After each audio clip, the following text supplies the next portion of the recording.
So guys, kain po tayo guys. Ito na nga pala yung binahog natin ng kanin guys. Doon sa pinagprituhan natin ng longganisa. Sayang eh. Nandun pala yung lasa niya. Tsaka meron pa tayo dito tirang 2 pinasong longganisa guys. Tara po kain. Siyempre ito nga pala yung kape na hindi mawawala. Sarap. Sarap. Magkakami na nga rin pala ako guys.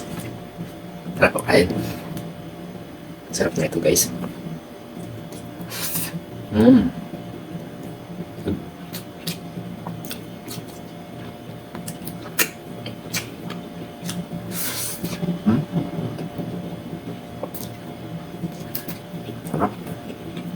Masarap ang binahog na kanin.